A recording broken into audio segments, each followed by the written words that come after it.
Hello mga idol, dahil na-boring na naman ako sa bahay ay napa-rides na naman ako ng biglaan. Dito lang naman yun sa malapit sa amin, sa Dabilan.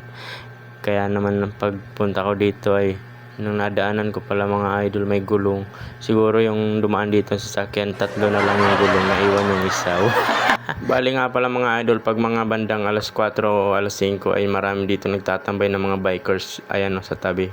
Diyan ang tambayan nila pag mga gantong oras. At ito namang mga naglalakad ay papunta yan sa Dabilan. Kaya nga pala mga idol, biglaan na naman ang tambay ko dito sa Dabilan dahil meron akong gustong makita talaga dito.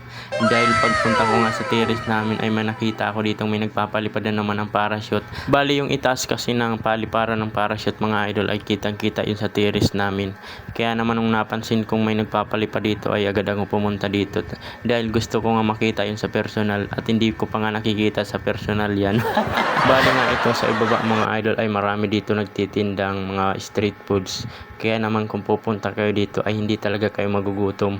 At marami dito nagtitinda. Basta may dala lang kayong pera na pambili. Wow. Pwede rin nyo isama dito ang buong pamilya nyo mga idol. At pwede rin kayo magbanding dito sa gilid kasi may pwede naman doon maglatag ng mga yung parang picnic, ganyan. Pwede magkumain doon sa gilid dahil marami talaga dito nagtitindang pagkain. At marami rin ditong pumupunta mga vloggers sa mga gantong oras mga idol. Kaya naman maganda nga ditong magtambay. Every Sunday kasi dito mga idol ay wow, English ay parang pistahan talaga dito at dinarayo talaga ito ng mga tao. Maganda nga dito mga idol pag mga bandang alas 5 na dahil hindi na masyadong mainit. At pwede rin kayo maglakad-lakad dito habang kumakain. Tapos naka-holding hands pa tulad nito. Ay sus, tamis. Huwag nga dyan mga idol, marang ganda talaga dito ang view pag nandito ka sa ibaba. At lalo na pag nandun ka sa taas.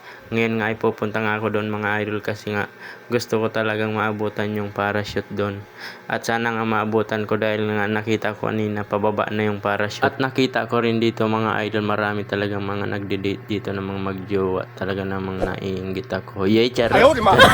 Sana nga mga idol ay maabutan ko pa yung parachute na lumilipad doon sa itaas dahil medyo kasi traffic dito ay matatagalan ata ako dito sa ibaba. Parang hindi ko maabutan yung naglilipad na parachute At nakarating na nga ako dito mga idol sa itaas at ito nga yung entrance nila. Pag pumasok ka nga pala dito ay may entrance na 10 piso. Dahil nga alas 6 na nga ako nakarating dito sa itaas mga idol ay hindi ko na talaga naabutan yung nagpapalipad dito ng parachute.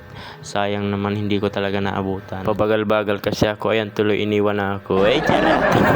Buti na lang talaga may magagandang tanawin dito sa itaas. Ay magandang tanawin dito sa itaas. Talaga naman kitang-kita mo sa baba mga idol. Dahil nga hindi ko naabutan yung parachute dito mga idol ay babawi na lang tayo sa sunod.